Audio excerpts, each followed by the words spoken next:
Alrighty, what is going on, ladies and gents? Welcome back to the channel for another market update. Hope everybody's having a lovely day. And with that being said, let's get into the TA. All right, guys, so CPI was today. CPI came in as a beat. Here's the thing. Came in at 3.2%. The expected was 3.3%. But last month was 3%. This is the first increase in inflation, the first tick up in inflation since May of 2022. So maybe that is why we saw the reaction we did today. But I'll tell you right now, this was not a sign of strength. In the morning, you had a very sexy breakout out of here, and it literally just looked like a straight green bar going up there. And then as we all saw throughout the day, there was a complete flush. And once you came down and lost this back test here, you literally came in, you flipped it. You had a break and retest of this level. I thought it was going to be a break, and I thought it was going to go like this. No, it went like you broke under, boom, came there, and then, yeah, I drew that all wrong. But point is, guys, you flushed all the way down to the end of the day, and you made a new low. Now, on the hourly time frame, you did hold the zone that you needed to hold. You held the level you needed to hold, which is 445.27. On the 15-minute chart, you did set a little trap right there. All right. So I'm not going to act like I know what's coming next. I am just going to go over the chart, and I'm going to show you what I am seeing on the chart, and we can go from there. All right. So first things first, on the daily time frame, we do have a clear as day, just fat indecision candlestick going on. We got a long-legged doji. We're going to have to see how this closes out towards the end of the day. We've had some crazy whipsaw action recently, and maybe you do end up turning this thing into a hammer candle, or maybe you flush back down into, the low of day, and we have a fat inverted hammer candlestick, and that would signal we are very likely going to take a dive down here to 443.90. And once we do get down to 443.90, that is when I'd say we are close enough to that gap fill that we are very likely going to be tapping that.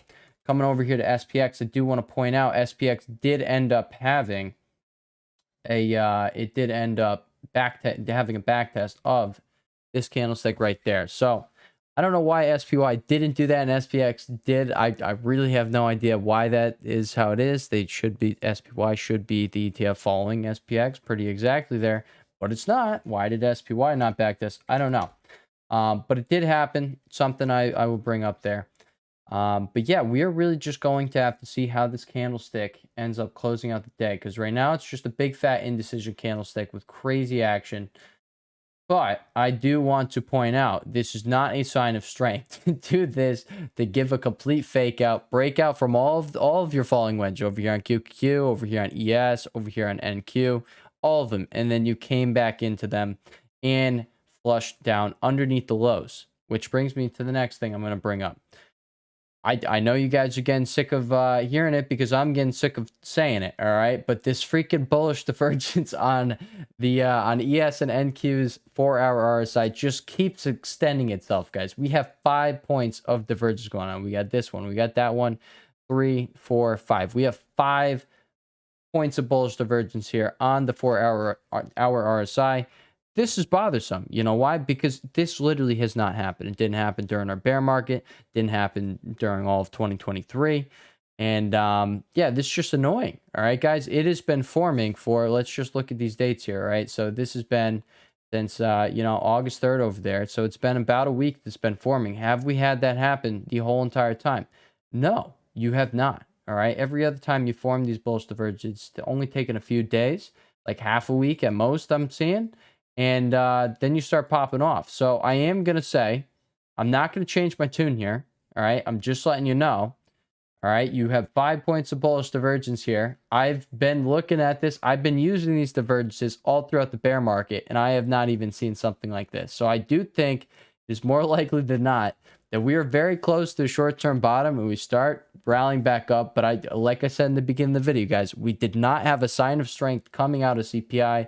Bulls did not hold their ground. You had a fake out of all of these falling wedges, and then you came back into it. Was this just, shorts decided to cover, and then, they decided to, the market makers or something flush you down to the lows, and then shorts were like pissed off or something, and then like now we're seeing that as another fake out, and now we're going to go back up? I have absolutely no idea, right? I am going to say this market is very clearly still full of traps. It is dangerous. And I still say individual tickers are the way to go until this stops happening. All right. If you're an intraday trader, all right, as I pointed out over here on the 5-minute time frame, all right, you literally have continuous setups to play on the intraday charts. You do. But if you are a swing trader, this market is unless you got some date and you just got cojones of steel, all right, the market is just going to keep eating you alive with all these traps. So like, again, individual tickers, like you got Diz over here. Diz just had there you go. All right, they ended up being on earnings, and then you had your breakout from the wedge, and guess what, guys, you're likely going to 94 now. Congrats if anybody decided to play that. I tried playing it for the 4th time today. I got scared out of it it was right around over here at 91, like 40. I ended up, I got out. I got in on the breakout, got out for like a $6 gain. And, but yeah, guys, guess what this day does? It activates a larger swing trade, and we likely start heading up to this $100 gap fill all the way up there. This is, SPY, what I just showed you, piece of crap. All right, it's showing weakness. What do we have over here on Diz? Guys, you have a breakout off of 2 falling wedges on the same day. This thing is so beautiful. I'm just going to say that. Also, Baba also had a beat off of earnings, and I just want to say Baba is very likely going to start heading up here to 105. And once you do see that, congrats, by the way, if anybody held through earnings. All right, I held through earnings. Hopefully, other people decide not to gamble on earnings, because, that's not nice. Like Disney, guys, Diz, all right, I just bought back in the morning. We ran it back for a 3rd time. And I was able to buy my contracts at 250, and they ran. I didn't stay in for all this. This would have been like 100% gain in one day. But the contracts got demolished in the morning, even when you had the September date. So, IV Crush is a real thing on earnings, guys. You might as well just wait until the smoke is clear. Baba, that just didn't happen over here. Baba was, gapped up and just kept running and running. But this is what I said, guys. Individual tickers, I think, are going to be the way. Also, I'm going to bring up Apple, guys. Apple, all right, what you are looking for a move up to 186.60 is a break of 180.93. That is the high of this candlestick right here. If you can, you have proven that you based, and boom, you have a change in structure. That is exactly what you want to see. And if you don't see it, I'm just letting you know, all right, you do have risk of going lower. But I'm going to bring up the same thing we did on the day of the falling knife, RSI, and the second day of the falling knife. And we said, like, okay, if you break down through here, right, you're coming all the way down here to 177. You did end up coming down there, and you've been holding 177 for, this is 4 trading sessions now. So I do think we are at least attempting to put in a base here, a short-term bottom, and then we likely do see this thing moving back up. But the signal for that is going to be a break of 180.93. That is when it is very likely to come back up here. And that likely just happens when the market recovers. Is the market going to recover soon? I'm going to be straight up, all right? I want to stop bringing up these divergences. I really do. I'm just not going to do them as long as they're there. And as long as they're there, we got to just know, guys, it's probable that we are setting up for a very large bounce. That is what I really do believe it. I do. And now look at that. It was a fake out. SPY is back up at 447. Look at it. Trick your boy there. It did trick your boy. Luckily, all right, I'm focusing on these individual tickers, and that is all right. That is perfectly fine. But I'm serious, guys. Disney is just a absolute monster, and I think this thing is going to go real far. All right. Do you see this volume on this candlestick as well? All right. This daily RSI, guys, it's about to do a move like this. All right. We're about to see a big old move over here on Diz. Don't let me make you FOMO, or don't let me influence FOMO, but it's there. All right. Speaking of another individual ticker, Microsoft, you're right on your support. If you want a clear as day risk level, you risk this support right here at 322.50. You risk a daily close underneath there. And that is all you really have to do. All right, there was a $1.1 million Microsoft order for 825. I think it was 330 calls. That came in the other day. So that was a pretty large order. Speaking of large orders, we're going to look at this. I want to show you guys this. Speaking of another big Microsoft order, all right, that is a 325 call for next Friday. That's actually a cheap contract right there. Microsoft is an expensive boy. PSEM. This is a whack job bet, but I just want to, we're just going to watch it. All right. We're going to watch it here and I'll bring it up on the channel next week if I see anything crazy happen. This guy is betting. He just put 250K down, and that is a floor trader. All right. That's his floor over here. But yeah, all right. He put 250K down for a 30% out the money bet. Is this guy insane, or does he know something, or does he think he knows something? I think that he thinks he knows something the public doesn't. I mean, you do have this triple bullish divergence going on the RSI right here, but screw that, all right? This guy had a 30% out the money order for next week, all right? Now, the premiums are all juice, so that is the thing. I don't know. Maybe they do have an event coming up that I just don't know about, but I just thought I'd bring it up because I do think it's pretty funny. There is that. But yeah, coming back over to the indices, guys, what do we have over here on QQQ? You know what? Not QQQ, NQ. You have another point of divergence. I really do hate this, guys. I hate how they just keep forming, but I can't let them go until they stop forming. And now we have a new trend line here to freaking watch in NQ. We've extended this trend line twice here because it just keeps faking us out. All right. But now that is the new thing we're waiting on. All right. It is, you know, it looks like indices are making quite a comeback right now. But if you actually come over to QQQ, I just want to point out you did fill this gap yesterday, and that was actually our original target that we were looking for to start buying into big tech. All right, and that you know, your boy Henry did start buying into big tech. I specifically, I really like Apple, but Microsoft is a go-to for September. Is also a go, and then obviously like the individual tickers, I really do think you're going to have a much cleaner time trading them. I really strongly believe that, guys. I really do. Also, like, I'll bring up Apple again, guys. This thing, you don't see this opportunity like a lot. Buy your date. Don't let me tell you what to do, right? Because not financial advice. I can't legally do that. But I'm gonna tell you, buy your date. And there's that. All right. Like, I want to buy more. I'm just trying to hold back, because I want to practice good habits, and I actually broke my good habit on Baba. I will point that out. But that is okay. That is, I mean, it's not okay. Not, but yeah, I guess it's actually not okay at all. Okay. All right. Coming back over to QQQ, you did have the false breakout like I showed you over there on SPY, but you came down, and just like SPY, you came down and held that bottom. You did also have the fake out and another freaking divergence going on. I like hate these things at this point, guys. I've mentioned them too much for my liking, all right? Too much. But they are there, all right? They are there. But yeah, guys, honestly, not like, as long as you're holding this level down here, this could be treated like a double bottom or a triple bottom.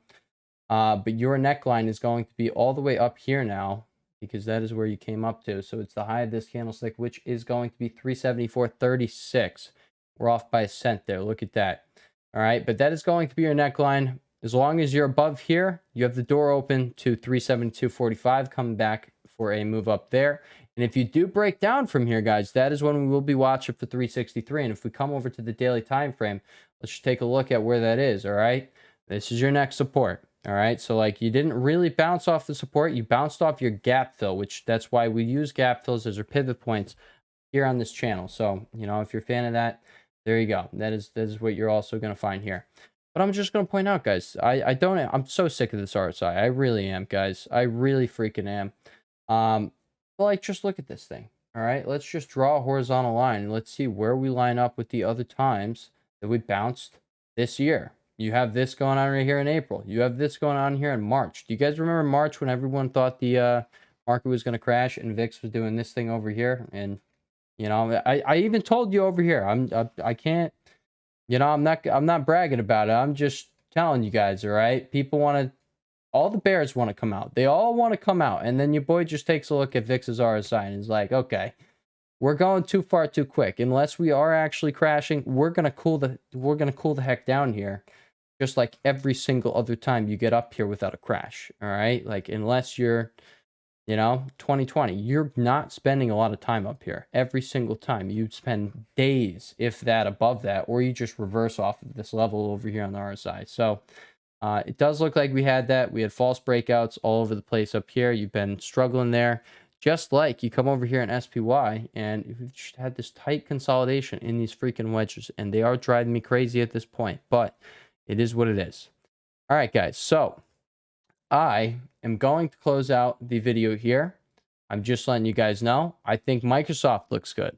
All right. You have a clear risk level right here. It is your support. And guess what? Underneath there, you better take that loss. You know why? Because you have a $10 fall. And if you want to sit through a $10 fall on Microsoft, your expensive contract is going to get not so expensive. That would be that. Apple. All right. You have a clear risk level over here. You got this 177 you could really risk over there. And you've been holding it for 4 trading sessions. So solid shot. You do keep holding it. And like, I don't want to even say it again. All right. But like, it really does tell me that we are very likely going to be seeing a, I don't want to call it a long-term bottom, but I'm going to say a short-term bottom with a very decent bounce is likely to come out of what we see here. All right. And again, I am definitely, just like you guys, I'm getting sick of talking about it. I definitely am. I do not want to just keep pointing to it, but every single other time you form these divergences, and for this long, guys, it's been carving out for this long. Like this one took a while. All right. Look, like this was during your bear market though. That's not in like, do you see that rip? It didn't even come back and turn it into an uptrend. What did it do? It freaking just continued the down, but it's 7% rip. It's nuts. All right. Over here, you had this one took a little while, all right, from the 13th over to the 17th. Again, but 4 days, guys. We've been doing this for a freaking week now. And it's taken too much time. It's just too long.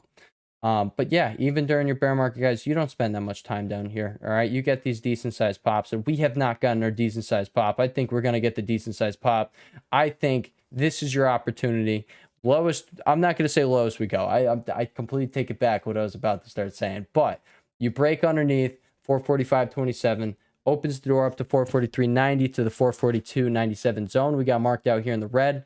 And I think that honestly would be a major buying opportunity if we got it. And your boy is probably going to load up. He's going to try and stick to his rules because, guys, I think that is the only thing that's going to really give us longevity in this game and get us to where we want to be. All right. With that being said, I will catch you all in the next one after I show you this. IWM filled the gap over here. Does have increasing volume on the day, so there's a fight going on over here. Yeah, that is something I'm seeing right there. And then we come over to RTY, and you can see RTY is just literally one of the futures. All right, I didn't just want that one. All right, yeah, this is the one I chart. RTY has just literally just been bobbing up and down over here. And again, you got these divergences. I don't want to talk about divergences anymore. I really don't. But yeah, you have been holding this level over here, which was your breakout level. And I think there's a solid shot you do continue up from here. And now I got tempted to actually go long IWM today. I did try out a SPY long, I got creamed on that one, but look at what's going on now. All right. Market definitely trapped. This is why, guys, I've literally been avoiding the indices. I don't like, I chart the indices every single day. I cover them. I provide updates over in the Discord on them. But do I want to trade these things while they're setting all the traps? No. Why would we want to make our life hard? We don't. All right. But I really do think IWM just looks sexy. All right. I do. It came down. It filled its gap today on the daily time frame. And yeah, do you see this pattern right here? One last thing I'm going to point out is over here on DIA. All right. DIA push back up to the high today. If and when you see this high on DIA taken out, 456.72. No, 456.70. Your boy got that wrong by 2 cents. All right. 456.70. If you see it taken out and you see a new yearly high over here on DIA, I very much so think the other indexes are going to follow. Maybe they break out the new highs. I think they probably will. But yeah, I mean, I just don't see, I'm not seeing bear market behavior. But on top of that, even in the bear market, I just showed you guys conditions over here on ES and NQ that just don't add up. All right. They don't happen. So yeah, plus Apple, Apple's just basing down here. All right. With that being said, I'll catch y'all in the next one. I'm sorry it took so much of your time, but I hope you guys enjoyed these videos. I do enjoy making these videos. And yeah, I'll catch you in the next one. Peace.